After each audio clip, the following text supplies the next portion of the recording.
Welcome back, mga kaaldab. Ito na naman po ang inyong lingkod, si Mr. Destiny. At siyempre, panibagong update na naman po tayo. Panibagong kaganapan po kina Alden Richards at kay May Paul Gerson. Napakaganda nga po ng pag-uusapan natin ngayon. Ito ay umaayon po ngayon sa mga maiinit na nangyayari at nagaganap kina Alden Richards, May Paul Gerson at yung mga fans na galit na galit. Sila po kasi yung nag-effort.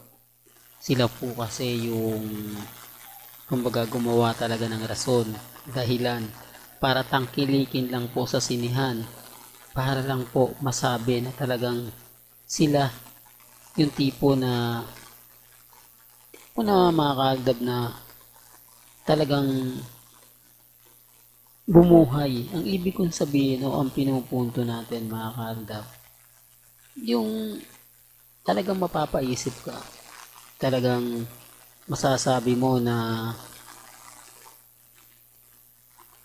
yung nasa dulo ng dila natin, mga kaaldab, na sakit na naramdaman po nila. Dahil kasabi ko nga po sa inyo, for the record lang po, marami po kasing kumbaga nagtiwala sa GMA at sa ABS-CBN, mga fans na sinasabi nga pong may relasyon o nanligaw nga po si Alden kay Katrina. Hindi naman po pala talaga totoo.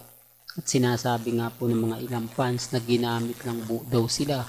Totoo naman po, di po ba? Una pa lang sinabi ko na ang ABS-CBN at GMA Network gagamitin ng mga fans para po sa pansariling interes.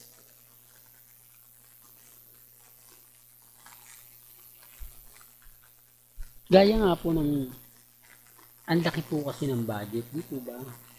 Yung budget po na kung saan hindi lang po peso, dollar po eh.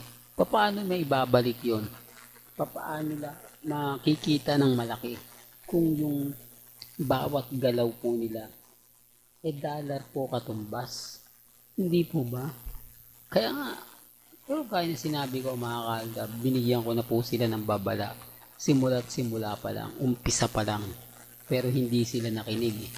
Kaya lang nakakalungkot lang po kasi number 1 fans ni Alden Richards, number 1 basher na nga po na ngayon. Na kumbaga sinasamantala nila yung pambabas kasi nga po nasa US si Alden Richards. At alam naman po natin na doon talaga nagsimula o doon talaga mas marami ang mga Katden fans. Kaya nga po dyan sila talaga tumututok yung para mabash, para mag-react, para mag-post si Alden Richards. Speaking of post ni Alden Richards, ito lang po yung pinaka-latest update niya at yung mga post ni Liza. Pansin nyo, wala si Mama Ten. Asan nga po ba si Mama Ten? Ano nga po ba ang bagong latest kay Mama Ten? Sinong-sino nga po ba ang kasama ni Mama Ten? Hindi po, ito sinasabi ko si Mengay po, kahit sabihin nyo nasa Pilipinas, ilang oras lang po ba, umadali po siya makalipad papuntang Amerika. Madali siyang makarating o makaalis kung gugustuhin niya. Kaya nga sabi ko sa'yo, napakarami po nating ebidensya at resibo na magpapatunay. Napakarami nating mga bagay-bagay na kailangan po natin na ipakita. Yung mga update post na talaga naman pong masaya. Sabi ko nga po, mga kaaldab, si Mengay hindi po sinama.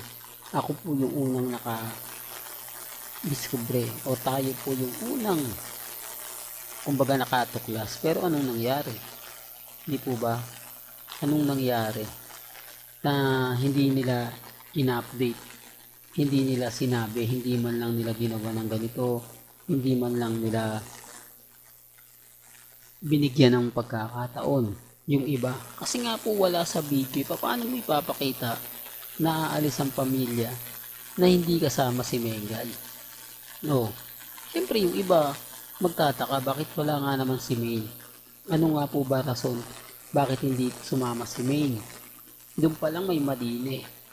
Kala ko ba pamilya, pero bakit iniwan si May? Bakit sila lang umalis? Anong rason? Yun nga po yung sinasabi nilang rason, mga kaaldab, na si Mengay po daw kasi may bago na naman puro bubuksan na McDo sa Santa Maria, Bulacan, na kailangan daw po, siya po daw mismo ang magmamanage.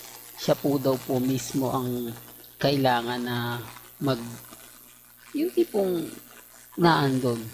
Hindi ko lang alam, mga kaaldab, kung kanino na naman po yun.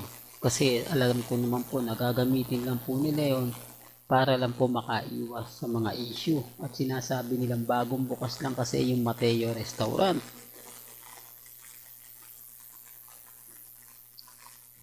Kaya kailangan yung effort ni Main.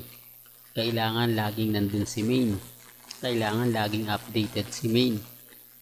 Ito marami pong mga fans ng Armin Main Fanatics ang pumupunta sa San Mateo Restaurant.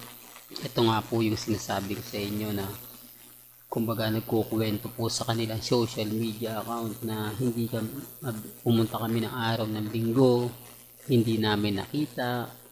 Yung iba pumunta ng Sabado, hindi rin nila nakita kasi nagtatanong sila kung anong araw pumupunta si Mengay o bumibisita sa San Mateo sa Mateo Restaurant po niya. Madali lang naman po yun Halimbawa, schedule ni Main tuwing Webes, Biyernes, o kaya Lunes, Linggo.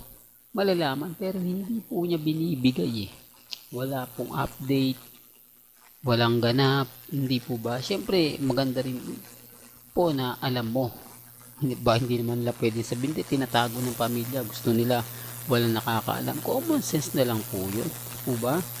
Mas maganda nga pong nandun si Main, mas maraming pupuntang tao, mas marami kakain. Kaysa naman pupunta si Mengay, mabibilang niya lang yung kakain doon. Hindi po ba? Pero syempre hindi po ako namimilit. Sabi ko nga po sa inyo, ang dami nating ebidensya at resibo na magpapatunay at magpapatotoo. Pero syempre hindi naman niya kinukonsider ng mga army, na mga Main Fanatics. Lahat po kasi sila may rason. Lahat po sila may dahilan. Tapos sabi nga po nila, susunod nga po raw si Mengay sa Europe. May inaayos lang dito. Siyempre patong ulo na naman po yun Di po ba? Madali lang naman pong mag-edit sa panahon ngayon. Yung boses mo nga pwede na makuha ng AI na talagang tumutugma. Pero pwede naman pong kumbaga gawin nila yon. Samantalang si Mr. Test, mga kaaldab, aminado naman po tayo na puro throwback lang po yung mga photos at mga video na pinapakita ko. At least hindi ko po yung dinaya. Kasi kung gugustuhin ko, gagawa na lang po ako ng pinaka-latest gaya ng mga cut din. Yun talaga literal. Pero bakit ko naman po gagawin yun? Di po ba? Bakit ko naman po pagsasamahin sila Mengay at si Alden na hindi naman po talaga totoo na maghahaligan sila sa public? Yan ang sinasabi ko. Pero syempre, wala po ako sa posisyon para ipilit yon. Kung sa akin lang naman po, pag ako nag-throwback, marami talagang tatamaan. Marami talagang apektado. Marami talagang mga tao ang kumbaga makukuha mo yung mga bagay-bagay na alam nyo na, mga kaaldab.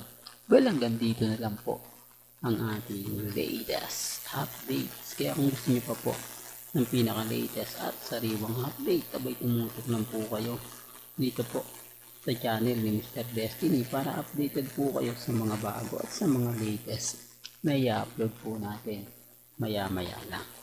Kaya kung bago ka lang sa channel na to at isa kang true-blooded Argab Nation na nagmamahal pinamengay at son, tama po ang channel na pinuntahan mo. Kaya consider na po kitang bagong subscriber. At huwag mo kalimutang i-share ang mga video po natin sa mga mami, sa mga titas, at sa mga senyor. Hanggang sa muli, salamat po sa panonood at pakikinig.